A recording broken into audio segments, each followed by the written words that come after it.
Muy buenas noches, señores. Bienvenidos a Ventana Sanmartiniana. Hoy con una edición especial. Estamos de aniversario, hemos cumplido un año y vamos a compartir con ustedes un tema que abarca todo lo que hemos venido trabajando y a lo que proyectamos. Construir un Perú mejor, camino al Bicentenario. Aquí inicia Ventana Sanmartiniana, el webinar oficial de la Universidad de San Martín de Porres, transmitiendo desde Arequipa. Soy Eric Lazarte, al lado de Lorena Nova, vamos a llevar la conducción de nuestra Ventana sanmartiniana. ¿Cómo estás, Lorena? Un año juntos. Así es. Hola, Eric, ¿cómo estás? Les damos la más cordial bienvenida a todos nuestros invitados que van a analizar este tema y también agradecer a cada uno de nuestros espectadores que durante un año, cada miércoles, nos han venido siguiendo y sobre todo poder conocer el análisis de cada uno de los temas que hemos venido abordando a través de Ventana Sanmartiniana. Esto no hubiera sido posible porque surgió una idea, una fabulosa idea y que de pronto hemos empezado a hacer caminar y hemos cumplido un año con ustedes, un año llegando hacia sus hogares y la verdad es que nos sentimos muy alegres de poder continuar y de poder llevar este tipo de transmisiones y compartir sobre todo las ideas, el análisis, la experiencia de nuestros invitados que tuvieron la gentileza de poder acompañarnos, de poder conocer su ámbito de trabajo y sobre todo de poder conocer cómo buscar soluciones para el problema que aborda nuestro país en un ambiente de política, de pandemia y entre otros temas. Bien, nosotros vamos a iniciar, tenemos muchos invitados a quienes vamos a escuchar el día de hoy y yo quiero darle la bienvenida al doctor Jaime Mujica Calderón, director universitario de nuestra Casa Superior de Estudios. Doctor, muy buenas noches. Muy buenas noches a todos nuestros distinguidos invitados, a Lorena y a Eric, conductores del programa durante todo este año. Definitivamente creo que estamos viviendo un momento de incertidumbre y un momento de desconcierto, no solo ocasionado por la pandemia, sino ocasionado también por la inestabilidad económica y política que vive nuestro país.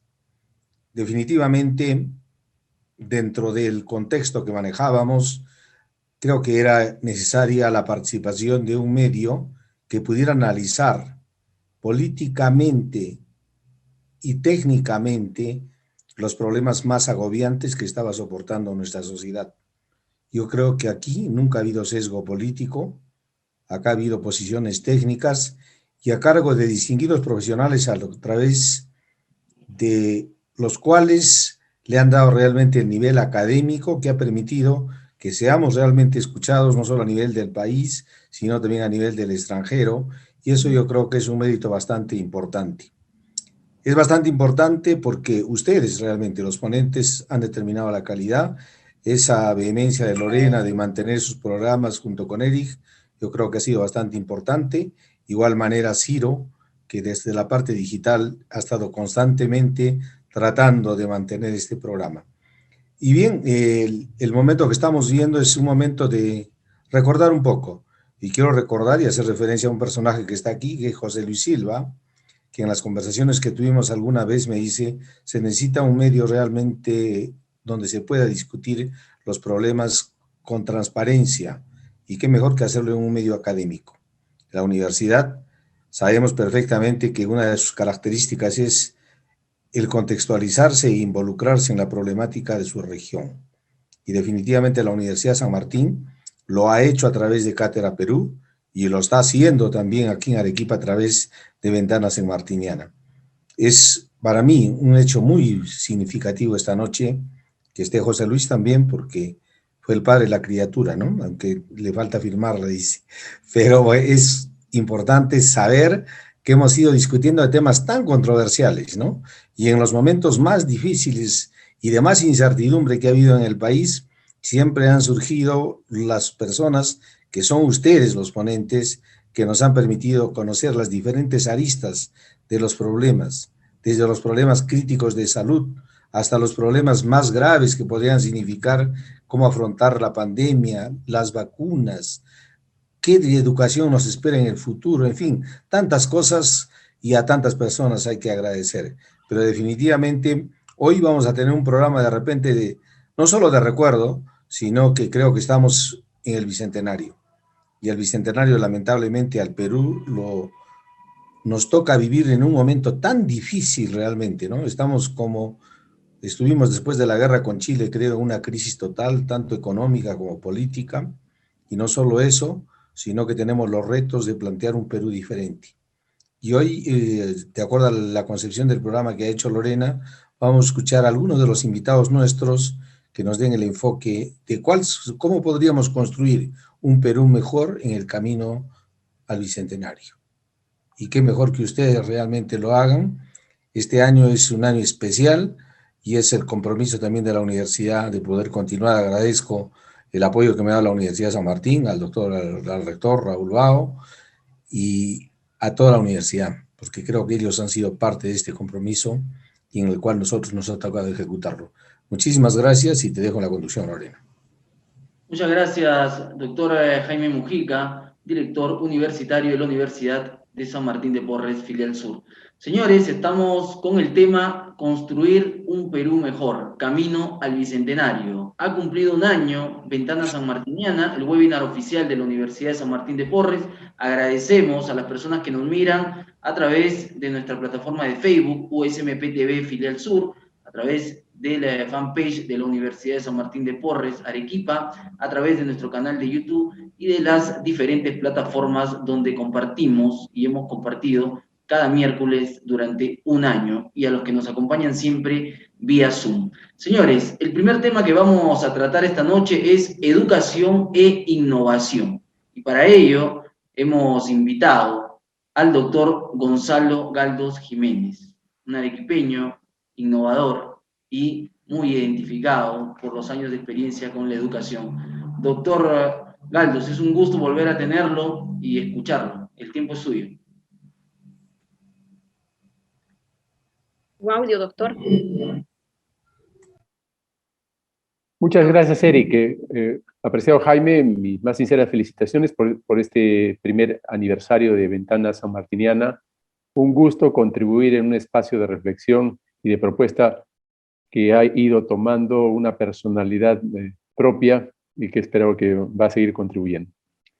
En torno a educación, me gustaría rápidamente en estos 5 minutos hablarles sobre un esfuerzo que ha venido realizando IPAE. Soy miembro del Comité Estratégico de Educación de IPAE y durante un año prácticamente hemos trabajado con una comunidad de aproximadamente 100 especialistas en educación acerca de cuáles son los consensos, cuáles son las prioridades y las urgencias en medio de esta pandemia, y paso a decirles cuáles hemos considerado que son las más importantes y que armonizan corto con mediano plazo. En primer lugar, en las circunstancias presentes tenemos que promover un retorno seguro a las clases presenciales, ¿no? Infortunadamente no podemos darle cobertura, sobre todo en el sistema estatal, a los chicos que están los niños que están en la parte rural. Hay un problema de conectividad, así que esto es un tema fundamental. En segundo lugar, y para ello, antes de cerrar esto, para ello se requiere una priorización en la siguiente fase de vacunación de los profesores. Sin esa vacunación no se puede lograr un retorno seguro a clases, y sin un seguro retorno a clases hay una probabilidad de perder y no poder recuperar este año y medio que ya llevamos en pandemia. En segundo lugar, el foco en la primera infancia. Algo que ha estado subestimado, pero ya está totalmente demostrado que el tema de nutrición y el trabajo de estimulación temprana y todo lo que es el trabajo de educación inicial es fundamental, a pesar de que hemos tenido ministros que han soslayado este tema. En tercer lugar, tenemos el respeto, y ya tenemos al currículum nacional, porque se vienen momentos en los cuales todos van a querer hacer una interpretación de los cambios que tiene que tener este currículo, y ya tenemos el Plan Educativo Nacional como un referente, así que no deberían haber significativos cambios. Lo que se trata es mejorar la ejecución y no hacer nuevos planteamientos del currículo. Luego está, en cuarto lugar, el tema de la docencia, el desarrollo docente, basado en 2 componentes fundamentales.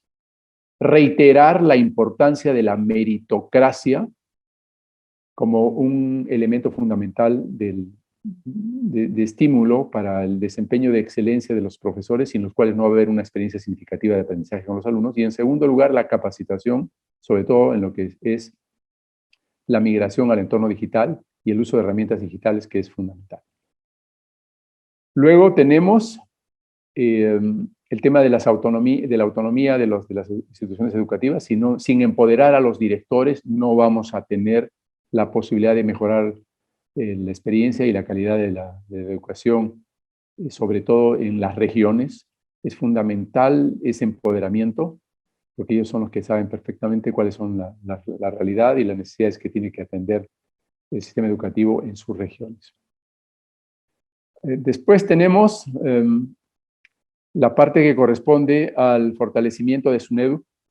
Creo que todos sabemos que SUNEDU ha hecho un trabajo con algunos cuestionamientos y con algunas imperfecciones, pero fundamentalmente representa el ordenamiento y representa los requisitos mínimos para un sistema de calidad en la parte de educación superior, así que hay que fortalecer la SUNEDU, pero hay que evitar que se transforme en una institución solamente de licenciamiento.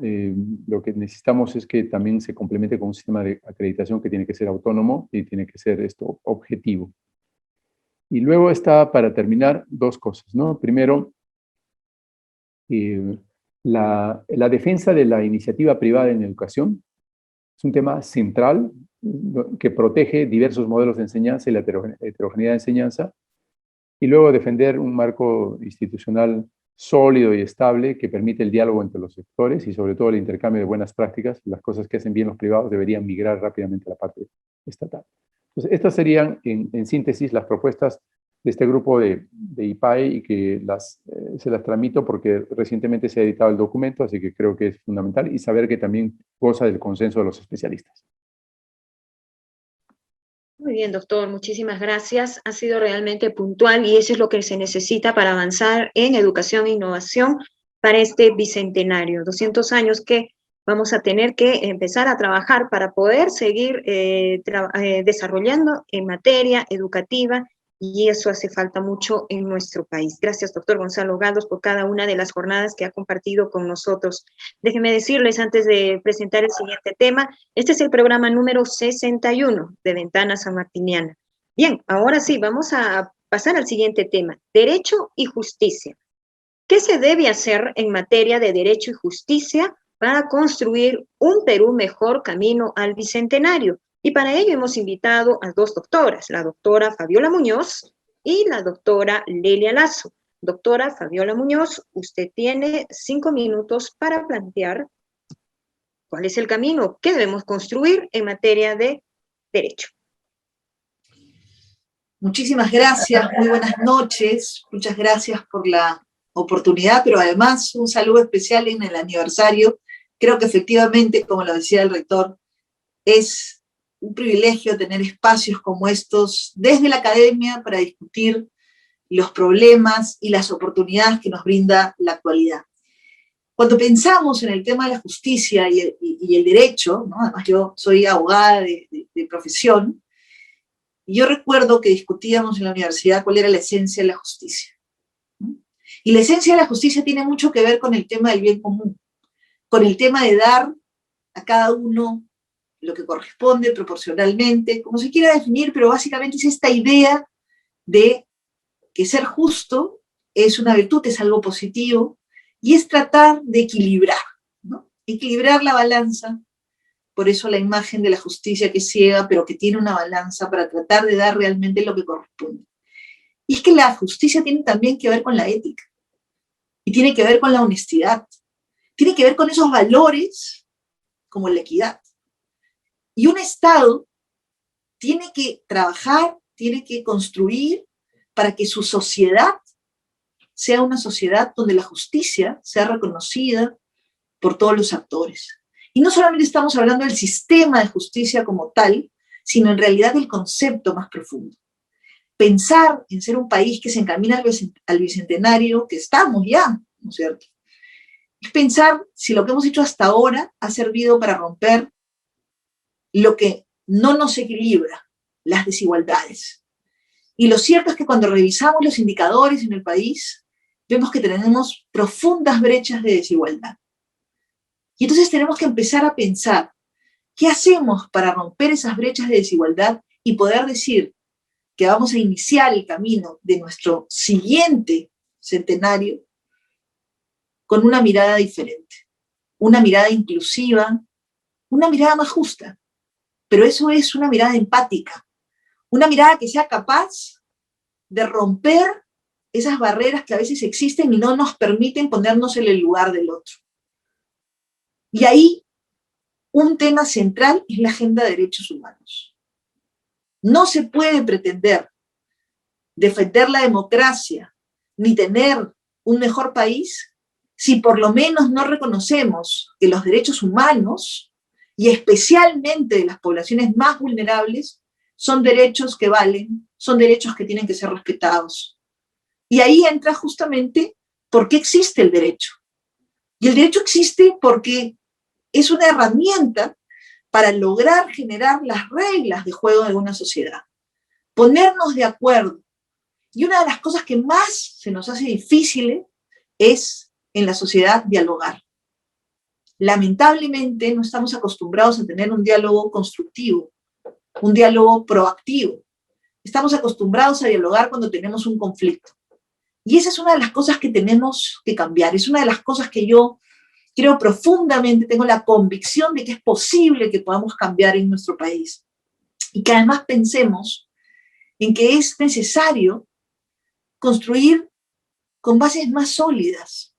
La pandemia nos ha demostrado las profundas brechas que tenemos para acceder a la salud, para acceder a la educación, para acceder al agua.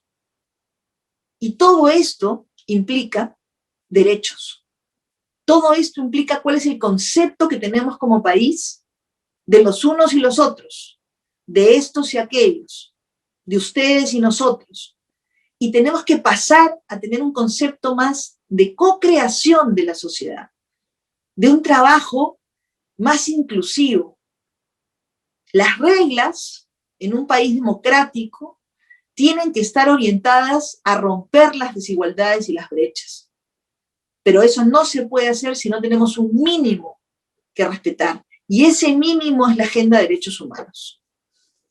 No podemos retroceder en lo que hemos avanzado en materia de lucha contra la violencia hacia la mujer, por ejemplo. Ese es uno de los temas fundamentales. Pero tampoco podemos retroceder en lo que significa la agenda de derechos para los niños y las niñas, para los adultos mayores, para la población LGTBIQ+. No podemos retroceder en el enfoque de género, no podemos retroceder en ser parte de una sociedad donde podemos tener diferencias, pero la forma de resolverlas no es en las calles peleando, es en las aulas discutiendo, es en los foros discutiendo y generando propuestas consensuadas. Mi mensaje final es que el Perú del Bicentenario tiene que ser un Perú que se construya con una mirada de empatía, una mirada de ponernos en el lugar del otro y construir juntos todos nosotros. Gracias.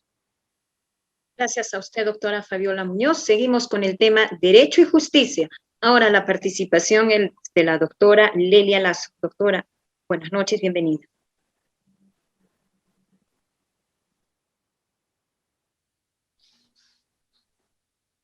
Nuevamente hacemos el llamado a la doctora Lelia Lazo para que aborde el tema de Derecho y Justicia. ¿Cómo construir un Perú mejor camino al Bicentenario? Los diversos temas que hemos abordado a través de Ventana Sanmartiniana nos ha permitido tener un abanico de propuestas, de soluciones y sobre todo de poder enfocarnos en qué es lo que necesita realmente nuestra región y nuestro país, ¿no? Recordarás, Eric, que en algún momento nos saludaron desde Miami, desde Panamá, desde Paraguay, y para nosotros era muy reconfortante recibir saludos, ¿no?, de estos países, y también desde el norte de nuestro país, desde Puno, desde Cusco, desde el Pedregal, desde La Joya, y eso nos ha motivado realmente a seguir avanzando. Así es, hemos pasado los 60 programas en un año. Ventana Sanmartiniana, recordarles a todas las personas que se convierte en el webinar oficial de la Universidad de San Martín de Porres y que lleva diversos temas, como los estamos tratando el día de hoy. Hemos hablado de educación a lo largo de estos últimos 12 meses, hemos hablado de economía, hemos hablado de minería, hemos hablado de agricultura, hemos hablado de temas sociales, porque estamos en un tiempo donde el tema social ha primado. Estamos terminando prácticamente un proceso electoral para la presidencia y definitivamente que todo eso ha generado muchas opiniones y muchos temas de análisis que hemos compartido con todos nuestros seguidores en Ventana Sanmartiniana. Estamos tratando hoy el tema construir un Perú mejor, camino al Bicentenario. Vamos a darle el tiempo a la doctora Lelia Lazo. Estamos con la doctora Lelia Lazo, tenemos en este momento el tema Derecho y Justicia. Si nos escucha, ahí está presente la doctora Lelia Lazo. Doctora Lelia, un gusto tenerla nuevamente en Ventana Sanmartiniana. Tiene usted el tiempo. Muchas gracias, Eric. Quiero expresar mi respeto y mi admiración a este programa, Ventana Sanmartiniana, que hoy está de aniversario, y expresarle ese reconocimiento en nombre de su rector, el director, doctor Jaime Mujica Calderón. Asimismo, expresarle un saludo muy afectuoso a todos los dignísimos participantes de este evento. Bien, en razón al tema Derecho y Justicia, en mi condición de abogada, quiero empezar con unas palabras de Van Rompuy, que señala, pues, de que el derecho no es solo la ley, ¿no? Pues el derecho integra todas las reglas reconocibles que están escritas y a propósito de establecer dónde están escritas en la Constitución y a partir de ahí las normas con rango infraconstitucional, ¿no? Y no solo esto, sino también los principios generales del derecho, que se constituyen pues en estándares o en parámetros que tienen que ser observados. ¿Y por qué tienen que ser observados? No pues porque favorezcan o aseguren per se una situación económica, política o social, ¿no? En la determinación de que se establezca la exigencia de la justicia, ¿no? Por eso esta relación derecho y justicia, y la justicia tiene que ver con la equidad, ¿no? O con alguna otra forma o dimensión de lo que es la moralidad. Bien, nuestras cartas constitucionales se han convertido, pues, en documentos de positivización de la moral, y esto contribuye a reafirmar el papel que tiene el juez, ¿no? En la interpretación y en la aplicación del derecho. Bien, ¿por qué? Porque el valor superior de la justicia se condensa, pues, y se dinamiza en aquellos principios establecidos y que están establecidos a propósito en nuestro marco normativo y que constituyen, pues, garantías inherentes a aquello que decía mi antecesora en razón de estos derechos humanos, de la personalidad humana y de la forma en la determinación de la estructura republicana de gobierno, ¿no?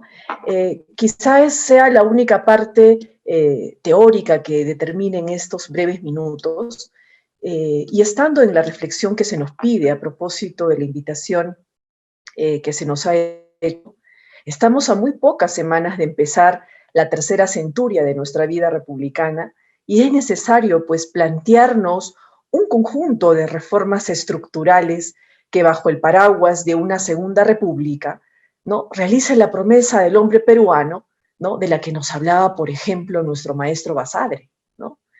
El proyecto de nación que nos trajo la Constitución de 1993 con relación al Poder Judicial positivizó, despolitizó la participación del nombramiento, promoción y destitución de los magistrados, crea el Consejo Nacional de la Magistratura, que fue una institución que lamentablemente fue tocada por este problema social muy grave que es la corrupción.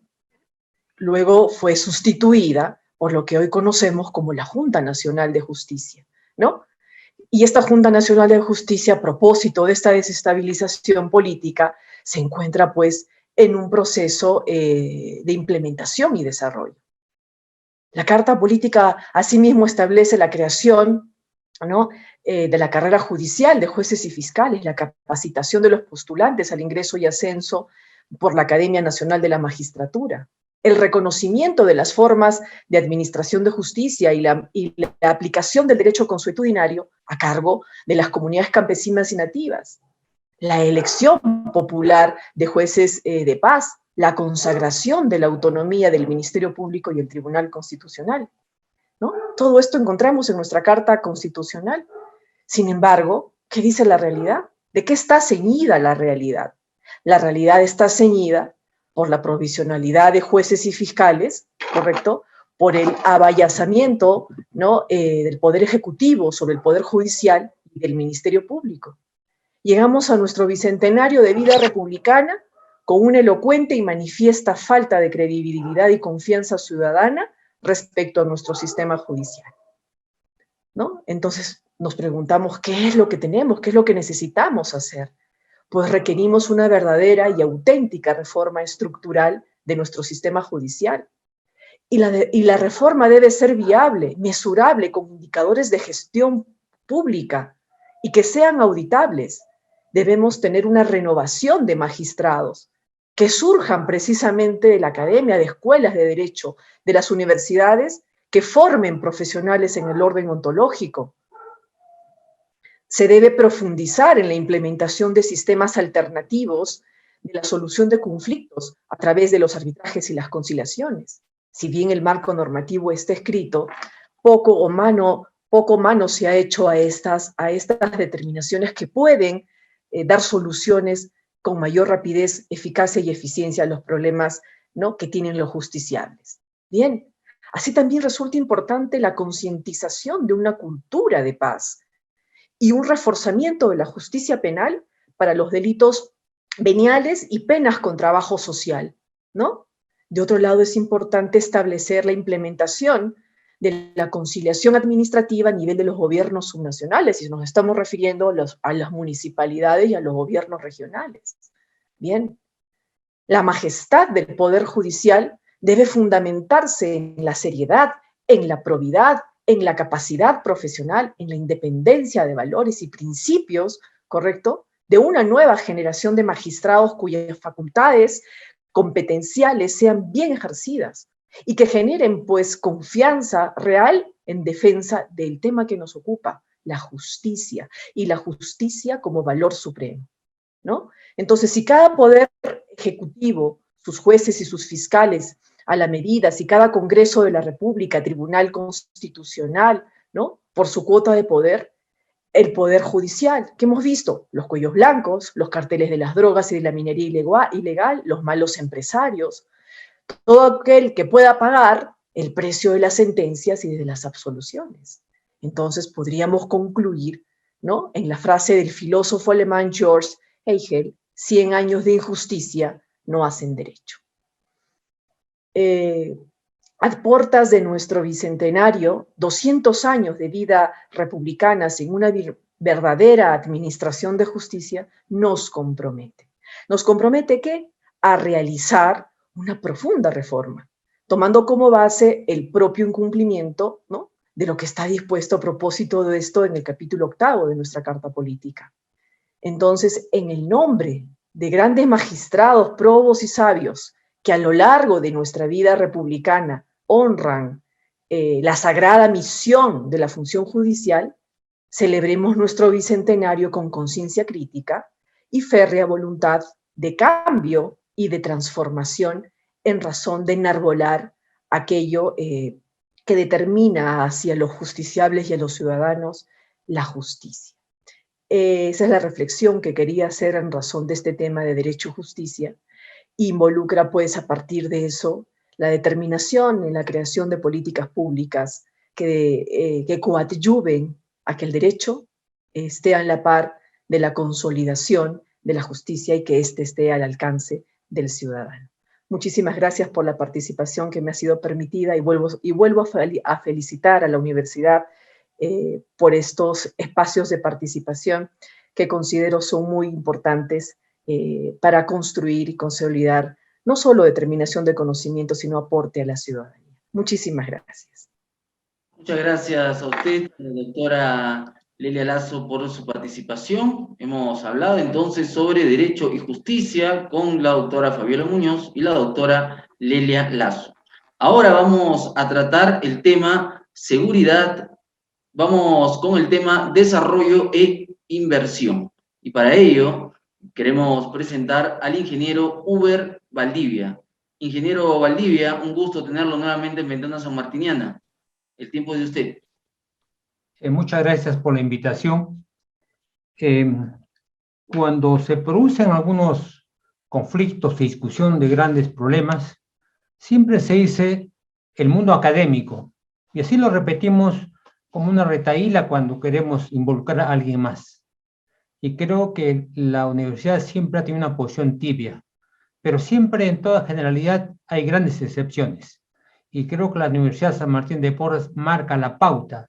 Hay un involucramiento, pero no únicamente político, sino técnico, y creo que Jaime fue bastante amplio en ese sentido. Felicidades en este aniversario. Bueno, en cuanto al desarrollo de inversión, primero referirme al desarrollo, pero también referirme a las siguientes premisas.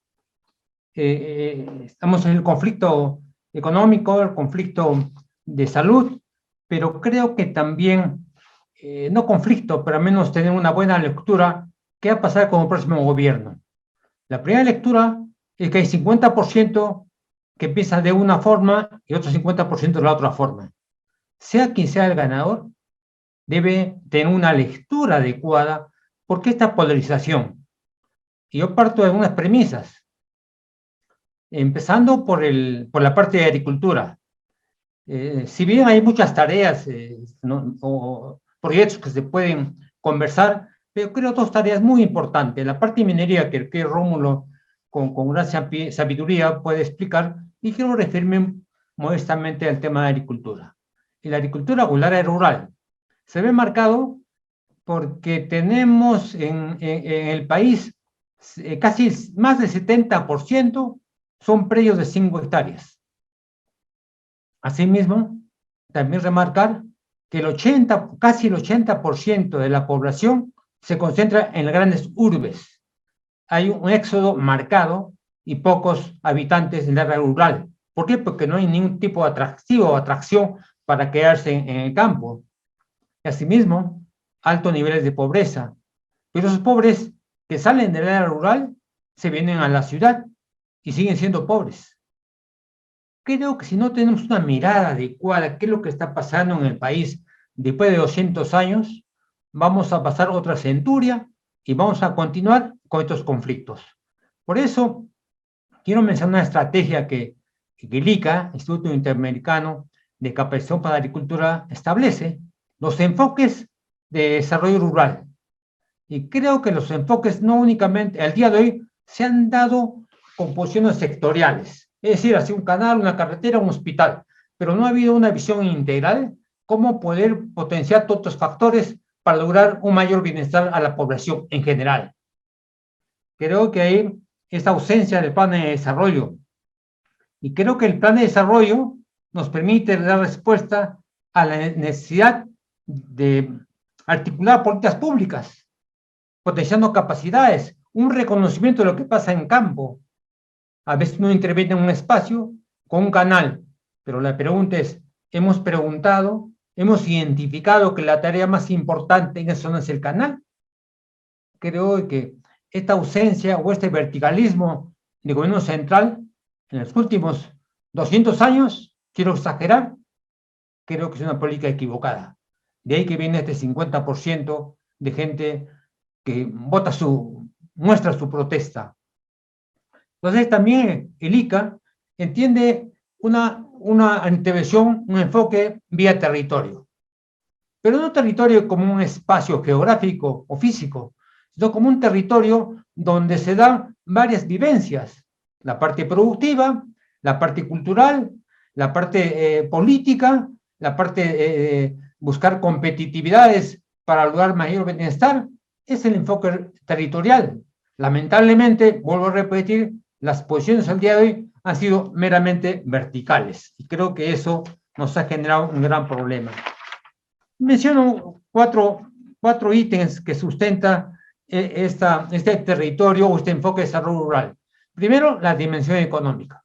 Es bueno que cada espacio tenga una claridad de la dimensión económica, sus potencialidades, la formación de cadena productiva, elevar la productividad, articulación con el mercado local, ventajas comparativas locales y vecinas. Igual el otro tema, la dimensión social. Creo que hay que buscar la equidad en los servicios que requiere toda población. Vivienda, salud, educación como tres principales ejes. No se da este punto de equidad. Igual sucede con la dimensión ambiental. Cada vez se deteriora más nuestro planeta y por temas que probablemente sean solucionables con una mejora, como es la siembra y cosecha del agua. Pero vuelvo a repetir, como dije hace un momento, siembra. Si no siembras, ¿qué vas a cosechar? Por lo tanto, hay que seguir esa secuencia. La degradación de los suelos, la aparición de grandes zonas con problemas de drenaje y salinización por efecto de los grandes proyectos hidráulicos, igual la falta de forestación, erosión en la parte alta. Yo creo que si no tenemos un cuidado del ambiente, esto puede perjudicar a futuras generaciones y ya no hablaríamos de sostenibilidad. Y finalmente, la parte político-institucional. No únicamente hacer una retahíla de proyectos para que el gobierno pueda invertir, sino también ver, por un lado, la integración de todas aquellas instituciones que tienen que ver con el desarrollo. Yo hago una referencia en el caso de la cuenca del Colca, donde ahí tenemos al gobierno regional, gobierno municipal, las ONGs, tenemos al PCI, tenemos a Rural y un montón de entidades que se contraponen en objetivos. Y creo que una visión del territorio nos permitiría obviar eso. Y finalmente la parte de infraestructura. Dos conceptos. La infraestructura mayor, la generación de empleo, la participación de la empresa privada. Creo que requiere una participación activa del gobierno nacional, para dar una asistencia técnica a proyectos. Acción público-privada es muy interesante, pero la forma como se maneja es equivocada. Referencias, Maxi World 2, referencia a Olmos, Chavimochi, sin mencionar otro más. Y la parte de infraestructura en la parte andina. La parte andina, yo creo que con pequeñas inversiones, la cosa puede ser diferente. Finalmente, la capacitación a todos los agricultores que están alejados de todo lo que es innovación tecnológica, reconversión agrícola, reconocimiento de capacidades. No mirar al campesino en la parte alta como el pobrecito, o únicamente va a producir para el autosostenimiento. No es así. Estos pequeños comuneros asociados tienen un gran potencial. Creo que la variedad de climas en nuestro país permitiría, no sé, potenciar la parte de cultivos orgánicos, mucho más. Eso debe estar de un plan de desarrollo sostenible. Si no tenemos esa visión, creo que vamos a ir perdiendo y vamos a ir polarizando a gran parte de nuestra población. Nuevamente, felicitaciones, Jaime, y creo que el acompañamiento de Eric y Lorena son sustanciales en este cometido. Muchas gracias. Muchas gracias, ingeniero Uber Valdivia, que nos habló sobre desarrollo e innovación. Vamos a seguir con este tema. Para ello, ahora quiero darle el tiempo al ingeniero Rómulo Mucho Mamani. Ingeniero Rómulo, un gusto tenerlo nuevamente en Ventana Sanmartiniana. Adelante. Sí, buenas noches con todos. Un saludo cordial para Jaime, para ti, Eric, para Lorena, para todo el equipo de Ventana Sanmartiniana y también todos los ilustres invitados que han participado durante este año. Hemos aprendido bastante realmente. Esto ha sido un compartir de conocimiento, de experiencia, también de propuestas, ¿no? Porque al final de todo tenemos que sacar lo que sabe cada uno, ¿no? En ese sentido, yo como ingeniero de minas, que también me he dedicado muchos años ya en resolver otros problemas estructurales del país y obviamente he trabajado en muchos proyectos tratando de cuantificar, identificar los proyectos de inversión que tiene el país. Y también cómo los gobiernos no han podido acertar en resolver los problemas estructurales que tiene nuestro país, por la disfuncionalidad del Estado, ¿no? La ineficiencia, la corrupción, La descentralización mal ejecutada, muy rápida, no hay evaluación de cómo han sido los impactos todavía, y ahora se discute de la Constitución. Sabemos que la Constitución en su modelo económico realmente ha traído progreso al país, ha traído progreso. Claro que no es la perfecta, ¿no?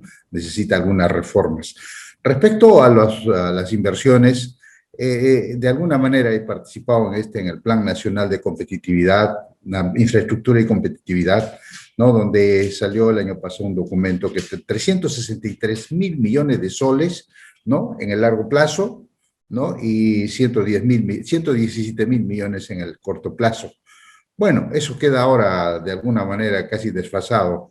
Claro que comprendía, pues, en infraestructura, carreteras, ferrovías, puertos, aeropuertos, ¿no? Autopistas, y lo que correspondía también, estaba incluido también ahí casi las inversiones agrarias, fundamentalmente las dos que están paralizadas, que no necesitan más allá de los 210 millones de dólares para terminarlo, ¿no? Las inversiones en el agro, y también como tenemos un programa de Agromin que estamos proyectando siempre, ¿cuánto sería para poner en valor la frontera agrícola nueva?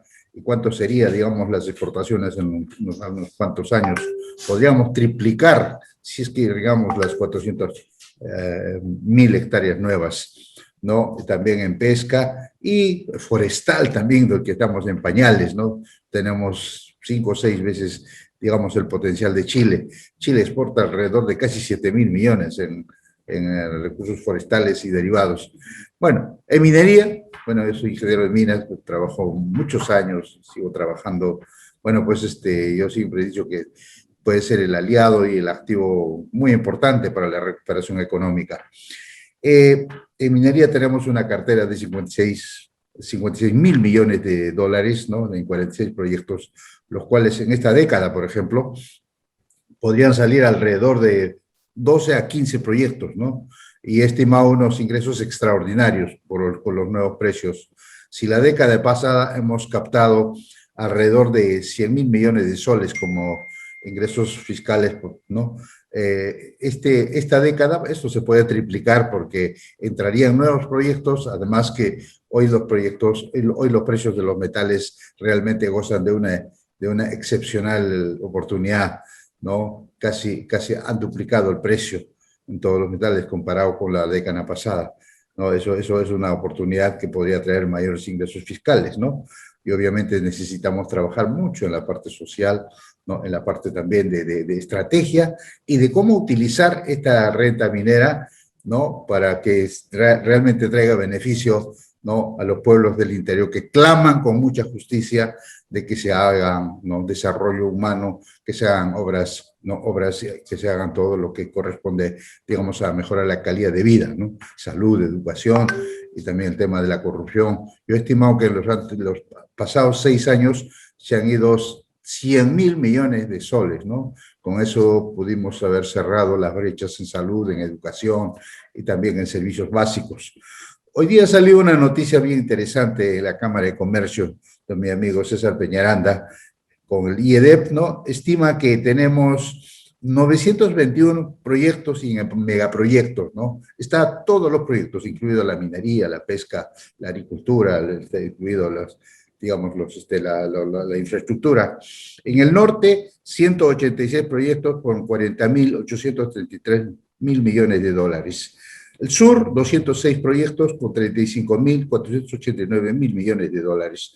En Lima, 113 proyectos con 26.809 millones de dólares. En el centro, 265 proyectos con 32.810 millones. Y Oriente, con 85 proyectos con 7.065, lo que totalizaría 155.137 millones de dólares, lo cual realmente podría generar millones de puestos de trabajo, estimo fácil 3 a 4 millones de puestos de trabajo, y también, ¿no? Mejorar todo el crecimiento del PBI, y bueno, obviamente pues traería pues empleo digno y recuperación de la economía, ¿no? Primero a prepandemia y luego pues, ¿no? La reactivación que queremos siempre, crecer ¿no? A un crecimiento potencial de no menos de 5%, que siempre es lo que hemos querido, deseado para poder alcanzar en un mediano plazo, ¿no? Digamos, el umbral del desarrollo. Pero hoy estamos en una incertidumbre enorme de qué es lo que va a pasar, así que vamos a ver qué cosa es lo que tenemos que hacer, lo que nos corresponde a nosotros, ¿no? Ahora las herramientas existen, las APPs están un poco no están en buen momento por el tema de Odebrecht, pero o sea, hay que seguir retomando porque sigue siendo la herramienta para poder hacer grandes obras de infraestructura, ¿no? Con honestidad, con integridad y bien calculado, ¿no? Para que no haya sobreestimaciones de costos. Obras por impuestos, bueno, hay mucho que trabajar en eso. No es muy significativo los montos de inversión. En algún momento se superó 1.000 millones de soles, ¿no? Pero según Aloxi, quienes manejan ahora una institución que maneja, más tranquilamente pueden ejecutar por obras por impuestos algo de 16.000 millones de soles en todo el país. También ahora ha aparecido la modalidad de gobierno a gobierno, G2G, que en este momento están discutiendo la carretera central con casi 11.000 millones más de 11.000 millones de soles, la nueva carretera central. Vamos a ver, yo creo que el G2G quizás tenga limitaciones porque no podemos perder tampoco soberanía en la ingeniería peruana, ¿no? Que otros vengan. Claro, hay que trabajar mucho en la integridad, en la honestidad fundamentalmente, para no caer en la corrupción. Creo que hay mucho que trabajar. Tenemos males estructurales y yo creo los peruanos sí hemos pasado momentos difíciles. Podemos recuperarnos, todo depende de nosotros. Esperamos, siempre digo que Dios ilumine, ¿no? Con sabiduría al futuro gobernante y que no digamos, cometa los errores para poder retroceder en lo que habíamos avanzado. Nuevamente felicito y muchas gracias por esta oportunidad que me brindan en unos cuantos minutos. Y felicidades para todos. Gracias, ingeniero. Con usted también hemos compartido diversas jornadas, también con diferentes temas. Nos ha ayudado mucho su experiencia, ¿no? Sobre todo poder conocer las inversiones en materia económica, en materia de proyectos mineros, que tanta falta hace a nuestro país, sobre todo en materia de inversión. Agradecemos siempre su buena disposición por estar con nosotros en Ventana Sanmartiniana. Un abrazo, ingeniero. Muchas gracias. Vamos a continuar con nuestro programa de aniversario, Construir un Perú Mejor, Camino al Bicentenario. Y en materia de emprendimiento, ¿qué nos espera? ¿Qué debemos hacer? ¿Cómo debemos actuar? ¿Cuáles serían esas soluciones? Y para ello hemos invitado a quien dio la idea original de crear Ventanas Sanmartiniana, como bien lo indicó el doctor Jaime Mujica, y evidentemente era imposible no invitarlo. ¿Por qué? Porque también el magíster José Luis Silva Martinot nos ha acompañado en diversas jornadas de Ventana Sanmartiniana. Muy buenas noches, bienvenido. Muy buenas noches, muchas gracias por la invitación.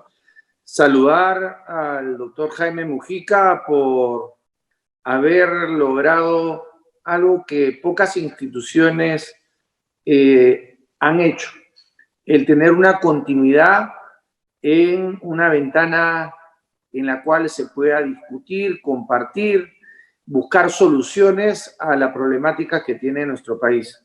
Me llena de orgullo ser amigo de Jaime y de alguna manera haber contribuido con un granito de arena en este enorme emprendimiento.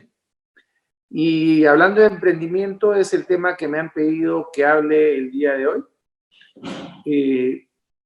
Nosotros hemos escuchado que en el Perú hay un gran número de emprendedores, que el Perú es un país emprendedor y según las informaciones que vienen de distintos organismos internacionales, Perú se encuentra a la vanguardia en América Latina y entre los primeros países del mundo en lo que se refiere al emprendedurismo.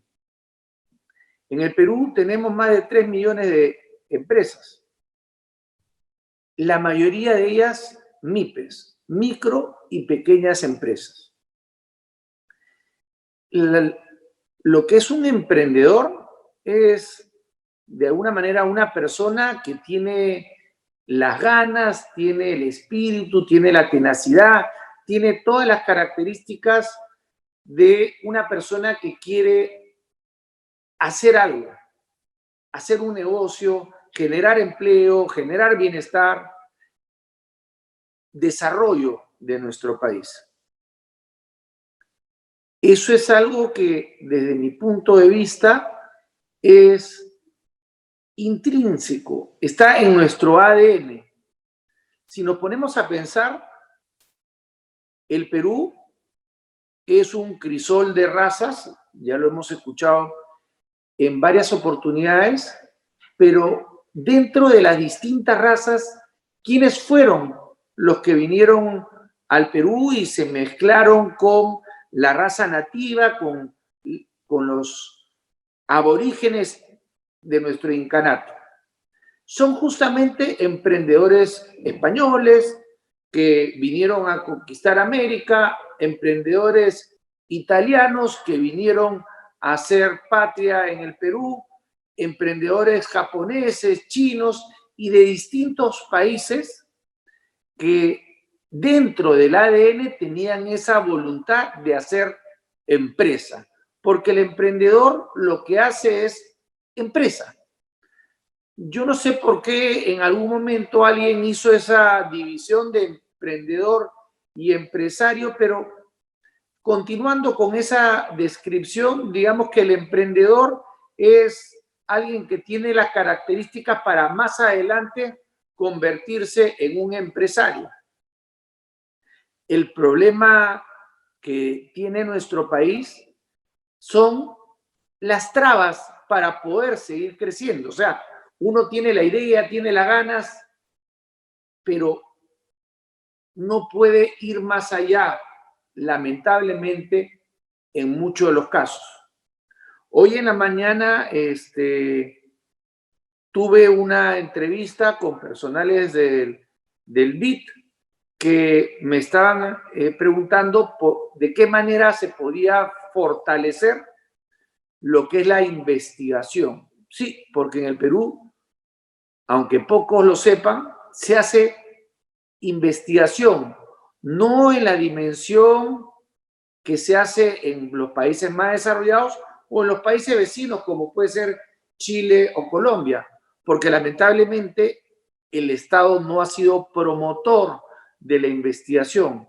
Y la investigación no es otra cosa que la base para poder emprender, porque el emprendedor, la persona que quiere abrir un negocio, empieza por investigar el mercado, investiga las necesidades, investiga a dónde puede vender, a quién le puede vender. El Estado peruano no ha sido un promotor. Es más, ha sido, por decirlo de una manera, un freno a nuestro emprendedurismo. Pero a pesar de ello, los peruanos han sabido salir adelante. El 70% de nuestra población tiene un trabajo informal, es decir, un trabajo en una empresa o en un emprendimiento propio que no está dentro de la legalidad, pero es una forma de subsistir de la mayoría de nuestra población. Y eso se ha visto claramente en la pandemia. Más de 2 millones de personas se han quedado sin trabajo en Lima solamente. Si hablamos a nivel nacional, debe de agregarse varios millones más a ese número de personas que se han quedado sin trabajar. ¿Y qué han hecho estas personas? Obviamente han tenido que emprender algo propio. Personalmente estoy vinculado al sector de la restauración, es decir, a los restaurantes. Solamente en el sector de restaurantes se ha perdido 1,5 millones de puestos de trabajo. 500,000 directos y 1 millón entre inducidos e indirectos. ¿Y qué es lo que han hecho estas personas? Muchos de ellos han dejado de trabajar en un restaurante y han comenzado a hacer su propio restaurante, su sistema de venta tipo catering o vender de alguna manera. Pero el peruano, si algo tiene es que es chambero, es trabajador y tiene buenas ideas para salir adelante. Yo quiero, porque son 5 minutos los que nos han pedido que hablemos, contar 4 ejemplos de peruanos emprendedores que con una idea y sobre todo con muchas ganas supieron salir adelante y hoy son fuente generadora de miles de puestos de trabajo. 2 hermanos de la Sierra Peruana vinieron a Lima y empezaron vendiendo de manera ambulatoria distintas cosas y trabajar dentro de la informalidad, hasta que llegaron a un sector en el cual decidieron concentrarse y salir adelante. Me estoy refiriendo a los hermanos Flores, que crearon, después de un tiempo, lo que es la empresa Topitop, que es una de las principales empresas exportadoras del Perú y que en algún momento ha llegado a tener más de 100.000 trabajadores. Más de 7.000 trabajadores, perdón. Hoy día Topitop exporta a distintas partes del mundo y tiene emprendimientos en otros países.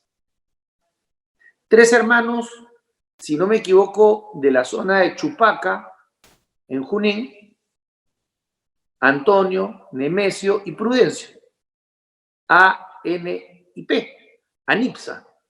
ANIPSA es hoy día una de las principales compañías fabricantes de pintura y estos 3 hermanos inclusive se han expandido y ya no solamente están en el sector de pinturas, hoy día son de los principales fabricantes de envases y también han empezado en el sector de cervezas. 3 hermanos que vinieron con una mano adelante, una mano atrás a Lima. Otros 5 hermanos, los cuales, y eso es algo también intrínseco en el ADN del peruano, todos queremos que nuestros hijos sean mejores. Todos nos esforzamos para poder darle una mejor condición de vida a nuestros hijos, que si nosotros no hemos tenido la suerte de estudiar en la universidad, que nuestros hijos puedan estudiar en la universidad o en un instituto para que puedan de alguna manera superar al padre, a la madre.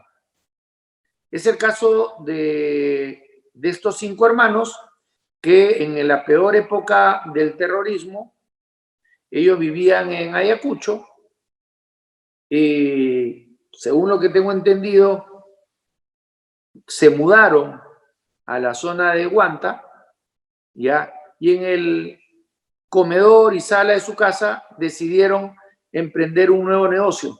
Ellos habían ido a la universidad y como ingenieros decidieron embotellar en la botella de cerveza, esas marrones, poniéndole su etiqueta gaseosa. O sea, era gaseosa envasada en botella de cerveza, de vidrio. Crecieron y ya eran más las gaseosas que tenían que vender que las mismas cervezas, que las mismas botellas de cerveza. O sea, no había botellas suficientes y ya la embotelladora de cervezas le habían llamado la atención, así que decidieron envasar en botellas de plástico. Esos hermanos después crecieron a Lima y después decidieron conquistar el mundo. Hoy son la 3ª compañía en el mundo más grande fabricante de gaseosas. La empresa AGE de los hermanos Añanos. Eso es emprendedurismo puro, pero ellos sí tuvieron la posibilidad de seguir creciendo y escalando el tamaño de su operación. Otro ejemplo que me viene a la cabeza, también 5 hermanos, Ellos también tuvieron la oportunidad de poder capacitarse, de ir a la universidad. Su padre tenía una pequeña bodega y sus hijos le dijeron: papá, queremos crecer, nos gustaría hacer un segundo local. El padre, emocionado, le dijo: excelente, ¿y dónde lo vamos a hacer? La siguiente bodega. No, papá, queremos hacer algo un poco más grande. Hemos conseguido un local en el Óvalo Gutiérrez y vamos a hacer un supermercado. El padre, Erasmo Wong, le pusieron el nombre de la tienda Wong. Después de Wong vino Metro, vinieron los moles. Ellos vendieron a la empresa Cencosud la parte de lo que era supermercados, pero la familia emprendedora hoy día está en Mediterráneo, está en el tema de moles, está en el tema de canal de televisión, tienen emprendimientos en el sector de conservas y en muchos otros sectores de la economía. Porque eso es lo que hace el emprendedor y el empresario: generar desarrollo, generar oportunidades y generar bienestar. Ojalá que ese emprendedurismo se pueda mantener en el tiempo, porque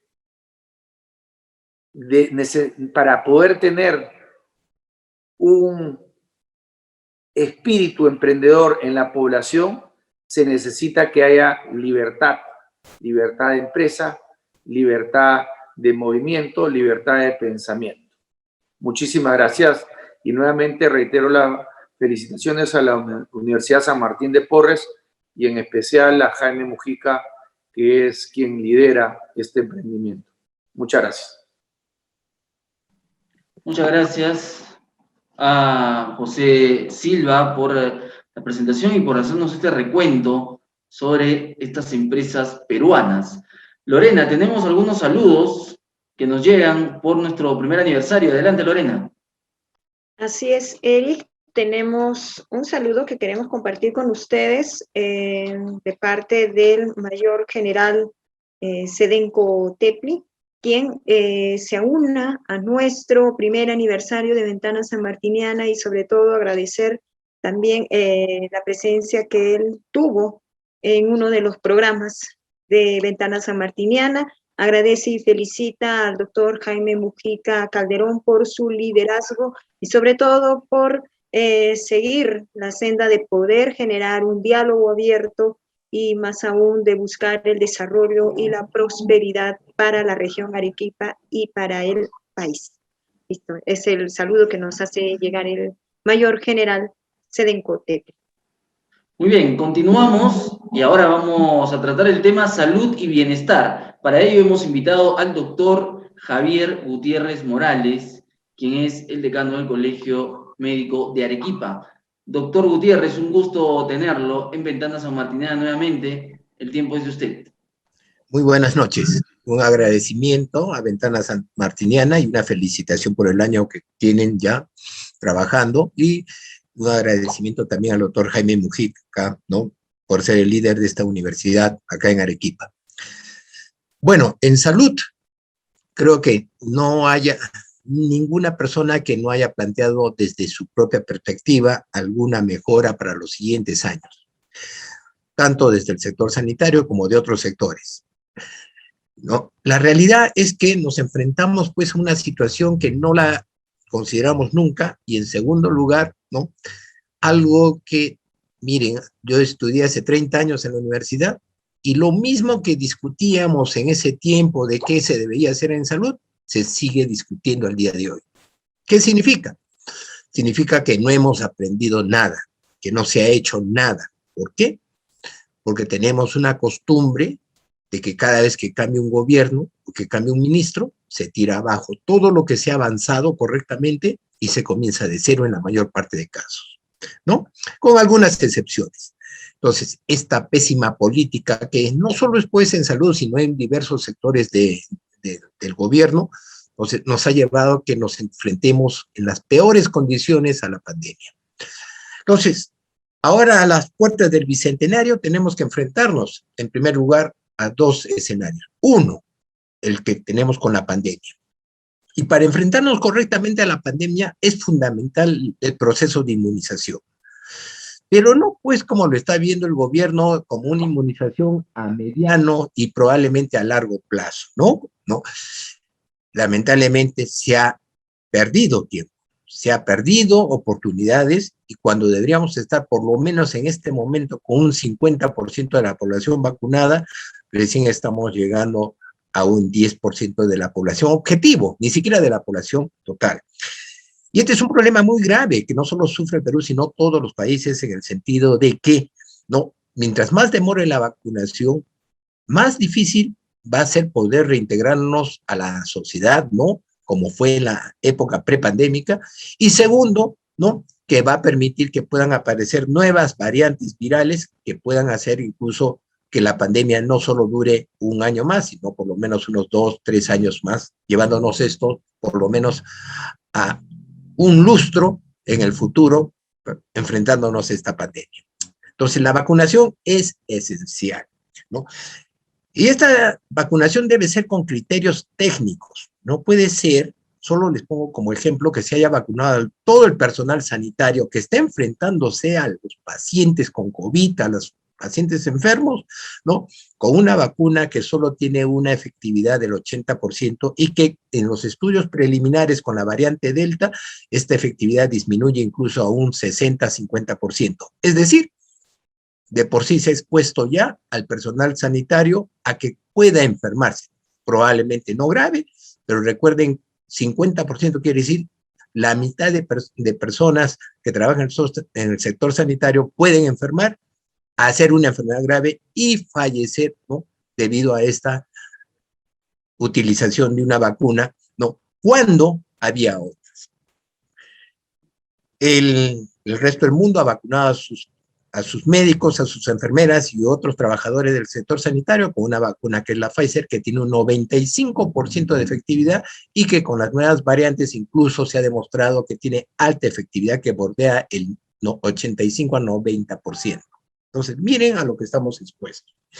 Entonces, esta vacunación aún no sabemos si va a requerir que sea anual. Lo más probable que tenga que ser anual, como lo que es las vacunas, ¿no?, para la influenza. Entonces, hay que ir previendo esos escenarios de que se va a necesitar recursos y revacunaciones probablemente en los siguientes años, ¿no?, por lo menos por unos 3 a 5 años. El siguiente problema es que tenemos que revertir las consecuencias de la pandemia. Es decir, ¿qué hacemos, ¿no?, por todos los efectos de la pandemia? ¿Qué hacer con todo el personal sanitario que se ha contratado y que hoy trabajan en los hospitales COVID, en las áreas COVID, en las UCI? Va a pasar la pandemia, van a disminuir los casos en algún momento. Se va a hacer lo que se ha hecho el día de ayer en un hospital en Lima, donde el director ha despedido a una gran parte de esos trabajadores, ¿no? O como pasó acá en el mes de diciembre y enero, ¿no? Entonces, personal preparado, personal que ha puesto todo para enfrentarse a esta pandemia. ¿Cuál es lo que se tiene que hacer con esta gente que está trabajando en este momento? Lo ideal sería todas estas personas que deberían mantenerse en los centros asistenciales, pero no en las áreas COVID, sino dirigirlos hacia algo donde se habla mucho, que es la atención de primer nivel de atención. Es ahí donde debe redistribuirse a fin de dotar de personal capacitado, sobre todo en el manejo de esta enfermedad, y poder dotar a estos centros asistenciales de primer nivel, como son las postas, los centros de salud, ¿no?, para poder enfrentarnos las siguientes y probables olas que van a venir, ¿no? Entonces, son los dos objetivos con respecto a estas consecuencias de la pandemia. Pero, ¿qué más tenemos que ver? Es importante que se defina una política de salud que contemple objetivos a corto, mediano y largo plazo. No podemos seguir trabajando en forma, pues, reactiva cada 5 años, de acuerdo, o y lo que es peor, incluso de acuerdo a cada ministro de salud. Desde hace más de 30 años, como les contaba, se hablaba del sistema unificado de salud. Estamos en lo mismo y probablemente si no se toma, ¿no?, decisiones técnicas, se va a seguir manteniendo un sistema fragmentado, porque este sistema fragmentado al final favorece a un cierto grupo de entidades, ¿no? Y son las primeras que no van a querer perder sus privilegios, ¿no? Les pongo un ejemplo. Salud, ¿no?, a través de su sindicato, fueron los primeros que se oponen en el fondo a esta unificación. ¿Por qué? Porque se perderían muchos privilegios que tienen los trabajadores del Seguro Social con respecto a los trabajadores del MINSA. Pero se tiene que hacer esta política. Adicionalmente, la política debería, pues, comenzar con los objetivos, ¿no?, y metas a corto plazo. Lo que estamos viendo siempre es que se piensa y se comienza a hacer todo lo que debería lograrse en el largo plazo. ¿Qué es más importante en este momento? ¿Tener una buena apuesta en un centro de salud o tener un hospital nivel 3 o de alta complejidad? La verdad, la historia nos ha enseñado que los gestores, ¿no?, piden, ¿no?, hospitales de alta complejidad, hospitales de tercer nivel. ¿Por qué? Porque políticamente hablando es lo que genera aplausos, es lo que genera, ¿no?, devociones, genera, ¿no?, puestos de trabajo para la gente que está a su alrededor. Mientras que lo que debería promoverse es todo lo que es el primer nivel de atención. Entonces, eso es una cosa muy importante. No podemos seguir pensando en hacer hoy lo que deberíamos hacer en una política a largo plazo. Y mientras lo que deberíamos hacer hoy en el corto plazo, lo dejamos de lado, ¿no? ¿Qué es lo que es más importante ahora? 85% a 90% de la población no puede acceder adecuadamente a las enfermedades más comunes que existen en el Perú, ¿no? Hablamos de hipertensión, diabetes, ¿no?, resfríos, hipercolesterolemias, etcétera. No pueden acceder correctamente. La población cree que solo puede llegar a un hospital, ¿no?, para la cura de estas enfermedades. ¿Por qué? Porque nunca hemos potenciado los primeros niveles de atención como debe ser. Entonces, esa es una cosa muy importante, trabajar de esta manera. Pero esta política de salud debe incluir, pues, no solo la teoría, debe incluir la infraestructura correcta. Si uno va y visita los centros de salud actualmente, las postas que hay en periferia, no de Arequipa, vayamos al interior, va a darse cuenta que muchas de ellas dan pena cómo puede un trabajador o una persona, un ser humano, estar trabajando ahí. Y estas personas trabajan, dan de lo mejor para la institución donde laboran, pero realmente nadie quisiera ir, y por eso es que muchos no quieren ir ahí por las condiciones en que se vive. Entonces, hay que hacer un proyecto de infraestructura global que permita dotar de centros de primer nivel de atención, que permitan la atención en primer lugar con dignidad de los trabajadores de salud y por lo tanto también con dignidad a los pacientes que lleguen ahí. Tiene que haber una política remunerativa justa, igual, equitativa para todo nivel ocupacional. Entonces, yo no puedo tener un médico que trabaje en una posta que gane menos que un médico que trabaje en un hospital. Todo lo contrario, más bien, debería tener un plus por trabajar en esas zonas, como sucede en muchos países del extranjero. Y debe haber meritocracia en el sentido de asignación de los cargos de confianza. ¿Por qué? Porque estamos observando que al ser en este momento los cargos por confianza dependientes del poder político, se genera todo un sistema de corrupción, ¿no?, que es otro factor clave para llevar a la inequidad que se observa en el sector salud. Entonces, estas cosas debemos pensarlas y ejecutarlas, ¿no? Pero depende de una decisión política. Debe estar acompañado también de una capacitación de los profesionales médicos, como les digo, a corto, mediano y largo plazo. No podemos seguir con este esquema de residentado médico donde hay muy pocas plazas y muchos médicos tienen que emigrar al extranjero para poder hacer su especialidad. Pero para poder tener más plazas de especialistas, porque hospitales hay, se necesita presupuesto. ¿no? Como una política nacional de capacitación. Si se necesita intensivistas, hay que capacitar intensivistas. Si se necesita ginecólogos, hay que intensificar pues la ubicación de plazas de residentado para ginecólogos, ¿no? Entonces, no puede seguirse con este sistema de residentado donde se fomenta muchas veces la especialización con ciertos parámetros dirigidos por cada institución, sea el MINSA o sea el Seguro Social. Una palabra o una expresión que yo detesto mucho, que hay en el Ministerio de Salud y sobre todo en el Seguro Social, la capacitación solo justifica si es que al centro de salud le conviene. Con eso estamos limitando la formación de especialistas, ¿no? Desde un punto de vista ético y moral, ¿no? Entonces, las consecuencias las hemos visto con esta pandemia, que nos faltaban especialistas. ¿Qué otros factores son importantes que debemos considerar a la puerta de este bicentenario? Miren, no se puede hacer exclusivamente una atención centrada en el paciente. ¿Qué significa eso? ¿No? Es atender a la persona que concurre solo porque está enferma. Tenemos que hacer una política de atención centrada a la persona. Y cuando hablamos de centrada en la persona, esta política de salud, estamos hablando que acá tienen que intervenir los actores sociales que intervienen pues en la salud de una población, la población misma, la persona, el sector salud, el sector de economía, el sector de transporte, es decir, tiene que haber una integridad de todos los ministerios para poder ofrecer las condiciones adecuadas para que esta persona pueda ser correctamente atendida con dignidad y eficiencia, ¿no?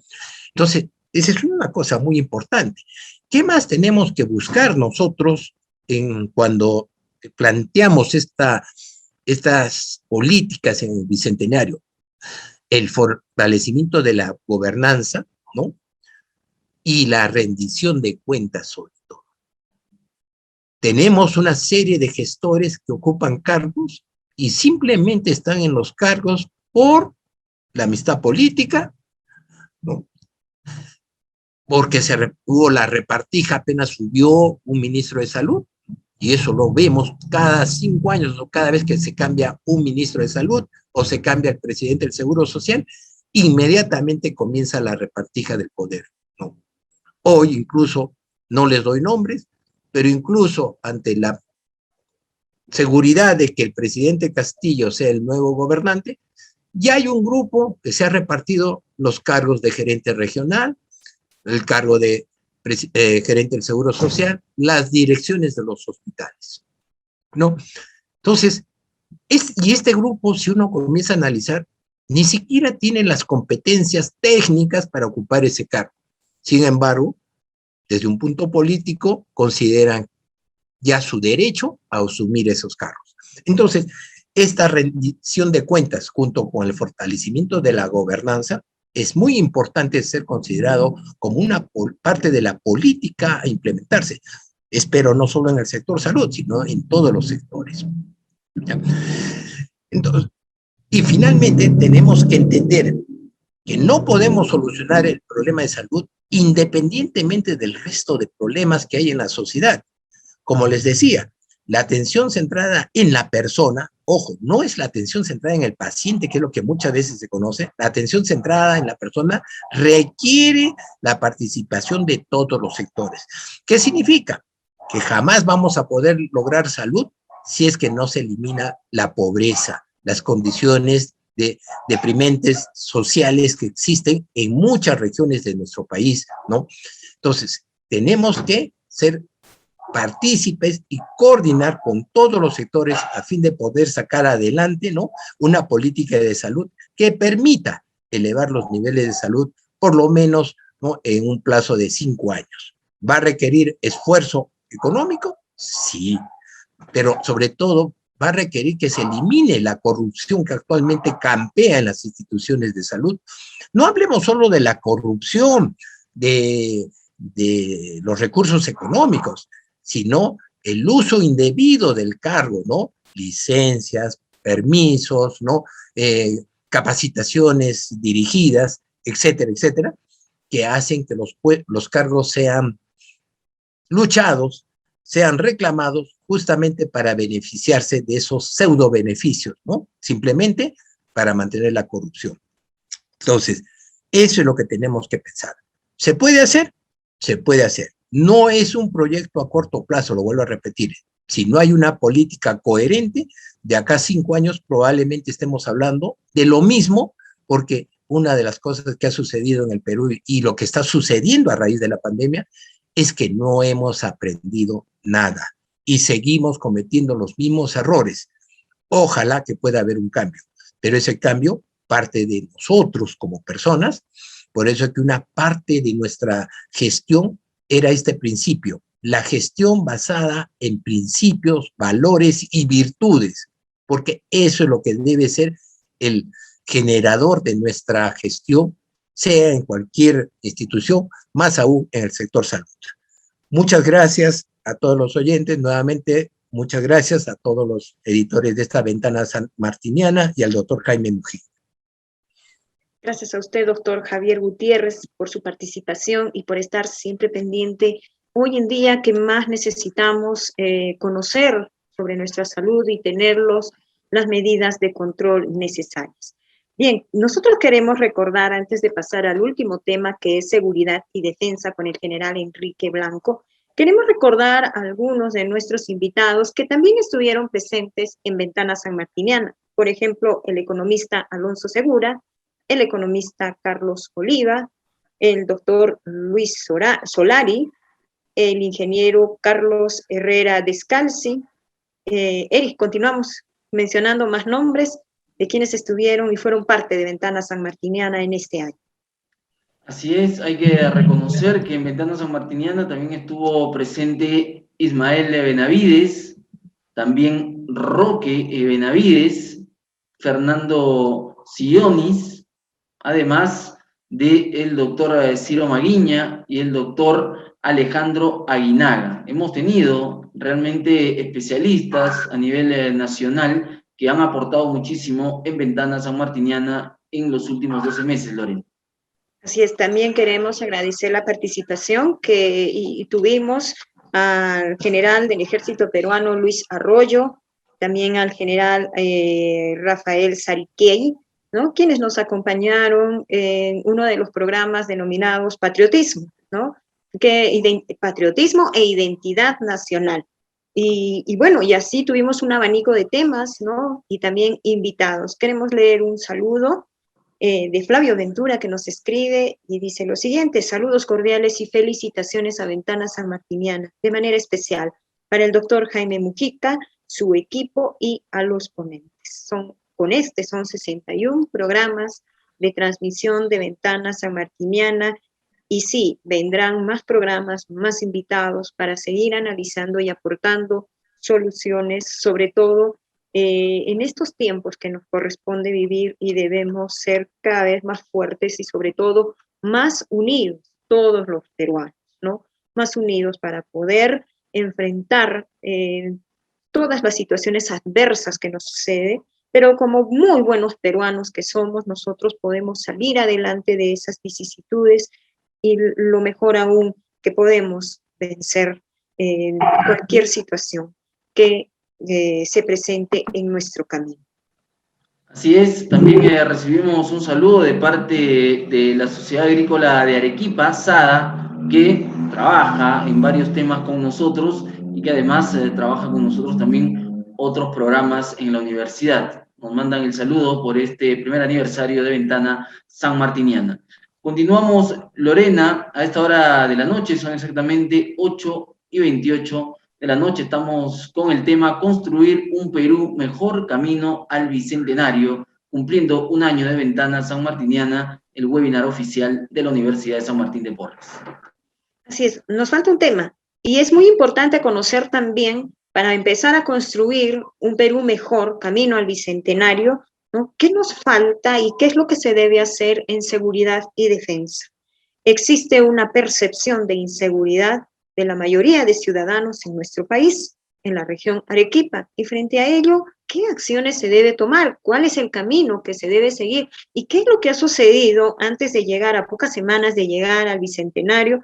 ¿Qué es lo que ha sucedido, ¿no? ¿Y qué errores no se debe cometer de aquí en adelante al 28 de julio con un nuevo gobierno y sobre todo celebrando nuestro bicentenario. Hemos observado que a través de diversas páginas existen acciones culturales, académicas, que invitan a celebrar nuestro bicentenario. Pero además de la celebración del bicentenario, es muy importante que nosotros como seres humanos aportemos en acciones y determinaciones, hacer ese cambio y empezar a construir el Perú, el país que todos necesitamos. Y justamente el tema que vamos a desarrollar, ¿no?, con el general en PNP, Enrique Blanco, es seguridad y defensa. ¿Qué hacemos con nuestra seguridad? ¿En qué manera la vamos a fortalecer de aquí camino al bicentenario? General Enrique Blanco, gracias por estar con nosotros. Bienvenido. Lorena, Eric, al señor doctor ingeniero Jaime Mujica, agradecerle por la oportunidad y a la vez felicitarlo por este aniversario. Primero, para pedirle disculpas, justo estaba participando en una sesión del Congreso con la congresista Rosario Paredes para ver unos temas relacionados a los delitos agravados que se dan ahí y crimen organizado en Arequipa, ¿no? Respecto al tema que me convoca, quiero decir que, ¿qué esperamos? Vivimos o estamos en una incertidumbre por una pandemia que hasta ahora no se sabe cómo combatirla, cómo aminorar, cómo neutralizar. Estamos en un mundo de incertidumbre. La gente se ve limitada en sus derechos fundamentales de libre tránsito, de reunión, y eso causa, pues, indudablemente un malestar, ¿no? Causa frustración. Y ahora, si a esto le agravamos un tema de inseguridad respecto a lo que es la comisión de hechos delictuosos, en agravio de esta, la situación se pone más difícil. Justo, y lo voy a conversar, hablaba ayer con una chica, una doctora, la doctora Vilma Vargas. Ella el sábado 19 de junio fue víctima de secuestro en la modalidad de secuestro SPEX. Salió del mall de la avenida Ejército en Yanaguara, abordó un taxi la secuestró, la paseó por toda la ciudad y en ese trajinar vaciaron su cartera, le sacaron su dinero. Menos mal, nada contra la integridad física de su persona. Pero lo que me resulta preocupante es que cuando ella quiere ir y asentar la denuncia, esta la aceptan después de 2 días y ahí la citan recién el día 22. Entonces, cuando ella va a la dependencia policial, inclusive la orienten a que no persista en su actitud de asentar la denuncia, sino por el contrario, que nunca va a recuperar nada, que pierde su tiempo. Ella, preocupada, y eso que es una profesional, va acompañada de su padre, que es un ex policía. Entonces, los investigadores, o sea, lejos de asumir su rol, de solidarizarse, de actuar de una manera oportuna e inmediata, inducen a la víctima a que retire la denuncia, ¿no? Esto lo he hecho yo conocer ya al alto mando de Arequipa para que adopte las medidas del caso. Entonces, donde yo quiero llegar es que el ciudadano tiene derecho a su seguridad. El ciudadano cuando es víctima de un robo, de un delito, tiene el derecho de que la policía se constituya al lugar donde ha sido víctima, donde se ha llevado este tipo de evento. ¿Por qué? Porque es fundamental que se conserve la escena del crimen y se busquen evidencias. ¿Por qué? Porque pasado el tiempo, hay un dicho que dice, tiempo que pasa, verdad que escapa, en lo que es la criminalística, estas evidencias van a ser borradas, estas evidencias van a desaparecer y por último van a ser contaminadas. Y si son contaminadas, van a perder el valor probatorio. Entonces, esa es la preocupación que me da respecto a que a veces los operadores de justicia, y yo siempre he dicho, Arequipa es un modelo de la escuela del derecho. Ahí el presidente de la Corte Superior, el presidente de la Junta de Fiscales, la policía, la defensa pública, deben trabajar en forma coordinada y permanente. Porque a esta situación de algunos malos, no todos los policías, pero algunos malos policías, se agrava una situación de disyuntiva que existe entre el Ministerio Público y la policía, que se confunden y no se esclarecen cuáles son los roles. ¿Quién toma conocimiento preliminar? ¿Quién toma conocimiento preliminar de un crimen, de un delito? El policía. ¿Quién va a la zona del crimen? El policía. ¿Quién aísla la zona del crimen? El policía. ¿Quién toma las evidencias, los testimonios, investiga, pregunta? ¿Quién es el que está a cargo de la investigación? Es el policía, no es el Ministerio Público. Por eso el policía es el detective. ¿Entiendes? Entonces, esta información la comunica al fiscal y el fiscal, que es el rector, el capitán, digamos, el rector de la investigación, él dirá, bueno, para lo que es la carga de la prueba necesito que hagas esta y otras diligencias, ¿entienden? Pero no es que sea un filtro y que la policía esté subordinada al Ministerio Público, ¿no? Sino por el contrario, que ambos deben trabajar en forma conjunta. ¿Para qué? Con el único objetivo de esclarecer y poder denunciar y de esta manera luchar contra la criminalidad. No es un tema, es un tema más de personas, es un tema de más que nada de querer cumplir y asumir su función y responsabilidad. Por eso, insisto, el ciudadano exige, debe exigir que cuando se produzca un hecho criminal sea detenido y de inmediato la policía tiene que hacer las diligencias preliminares. Inclusive hablaba este problema de disyuntiva porque hay unos fiscales que creen que son los investigadores y no son investigadores. Los investigadores de la policía. Hay un proyecto de ley, el 5026 del año 2020, donde se va a determinar claramente cuáles son las funciones de cada uno y se debe reglamentar para especificarlas. Y de esta manera poder sancionar a los culpables. Porque si no, vemos que existe un ambiente de impunidad total, las organizaciones criminales coordinan entre ellos, desarrollan entre ellos formas de acción, es perjudicado el ciudadano. Y el ciudadano nunca encuentra justicia. O sea, lejos de el Estado no cumplir con su rol de bienestar, de salud, no le da seguridad, entonces, ¿qué es lo que estamos hablando? Por eso es importante, y reitero, el liderazgo que debe asumir el presidente de la Corte Superior, liderazgo de trabajo, para poder justamente enfrentar la criminalidad en Arequipa y evitar este ambiente o esta incertidumbre y preocupación que cada vez se acrecienta más en los ciudadanos.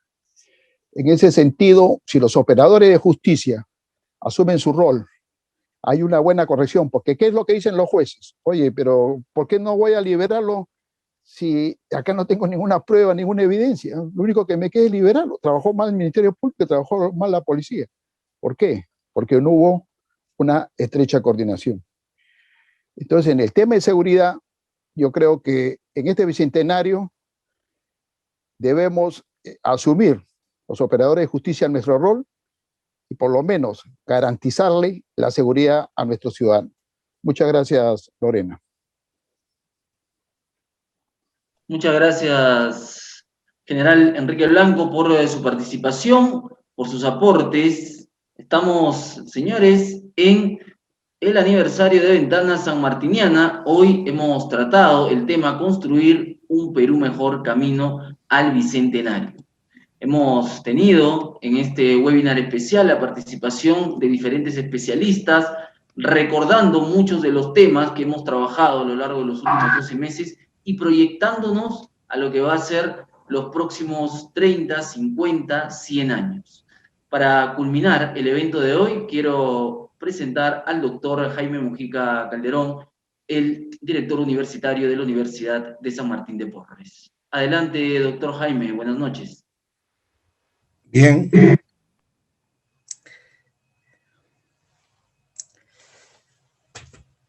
Definitivamente, creo que al empezar esta reunión sentía una satisfacción del año en que hemos tenido la oportunidad de contar con la calidad de profesionales que tenemos. Pero también sentía un sinsabor de saber que teniendo la gente de la calidad que ha expuesto a través de todas las ventanas sanmartinianas y que ha tenido la oportunidad de dar la visión del Perú camino al Bicentenario, ¿por qué realmente estamos así? Si ha bastado escucharlos a todos ustedes para darnos cuenta definitivamente de que el camino está claro. Las personas existen y la visión de desarrollo de nuestro país está claramente establecida. Lo escuchaba José Luis hablar de los emprendimientos de peruanos. Existe la gente capaz en el Perú de poder cambiar los destinos del Perú. Leí un artículo que Rómulo ha escrito en este fin de semana y él decía que el cambio de la Constitución no es la solución a los problemas del Perú. Pero sin embargo la bandera que enarbolamos es tratar de cambiar la Constitución. Como decía Rómulo, gracias al capítulo económico de esa Constitución hay los emprendedores de los cuales habla José Luis. Hablamos con Gonzalo y nos hablaba de una educación, que es la educación realmente que debe tratar de darse, porque definitivamente tiene que cambiar la educación. Yo creo que la pandemia nos ha puesto en evidencia de que no solo estábamos atrasados, sino que hemos retrocedido a épocas más prehistóricas en la educación. Escuchaba a las dos doctoras y definitivamente creo que así debía ser la justicia. ¿Por qué no es así? Lo escuchaba Enrique hablar de la seguridad y de qué cosa está pasando y definitivamente no entiendo por qué habiendo gente como ustedes, el Perú está caminando al Bicentenario en las condiciones que lo está haciendo. Y eso para mí realmente es preocupante. Y digo preocupante porque definitivamente si tenemos la calidad de gente necesaria para poder asumir la responsabilidad de dirigir nuestro país, ¿por qué simplemente tenemos que verlos en una ventana sanmartiniana? ¿Por qué no los tenemos realmente en la responsabilidad grande que tenemos de construir un país mejor, que es la obligación que tenemos todos nosotros? Yo les agradezco a ustedes por esa visión que han dado, como le agradezco también a la Cámara de Comercio y a la Sociedad Agrícola, dos instituciones centenarias en Arequipa, parte de la identidad de los arequipeños que han contribuido y han trabajado con nosotros para hacer este análisis, que como les digo, si bien deja una esperanza, también deja una desazón. Y la desazón es de saber que existiendo gentes como ustedes, el Perú tenga que estar en la situación que está. Pero creo que debemos pensar con algo de positivismo. Me ha encantado escucharlo al doctor y ver realmente cómo se debía afrontar el problema de salud. Y habló de la atención primaria y de los niveles iniciales en los cuales debía empezarse a trabajar. Entonces, algo falta. Yo creo que va a ser motivo de este siguiente año empezar a analizar por qué, habiendo gente de la calidad de ustedes, peruanos comprometidos con el Perú está en el camino que está. no quiero dejar de terminar este programa agradeciendo a alguien que siempre ha estado con nosotros, apoyándonos, a Daniel Lozada. Él me dijo que no podía participar porque tenía ciertas dificultades, pero lo veo en sala, así que Daniel, bienvenido realmente, y yo gracias a todos ustedes y les dejo la inquietud. Si el Perú tiene gente de la calidad de ustedes, creo que hay que asumir la responsabilidad de una vez de cambiar los destinos de nuestro país. Muchísimas gracias. Muchas gracias, doctor Jaime Mujica. Muchas gracias a todos nuestros invitados. Los invito a aperturar sus audios y cerrar esta transmisión con un aplauso que nos motive en este momento y que nos motive a seguir haciendo cosas buenas como hemos trabajado en Ventana Sanmartiniana en los últimos 12 meses. Un aplauso entonces a ustedes. ¡Feliz aniversario! Muchas gracias y que tengamos un bicentenario exitoso para nuestro país. Gracias. Cuídense, cuídense. Muy Muchas bien, gracias. muy bien, Lorena. A Muy usted, bien, general. Gracias, general. Gracias. Cuídate, Eric. Gracias, Jaime. general. Hasta luego. Buenas noches. Hasta luego. Buenas noches, Cuídense. ingeniero Rómulo. Buenas noches, ingeniero Uber. Buenas noches, Cuídense. doctor Jaime.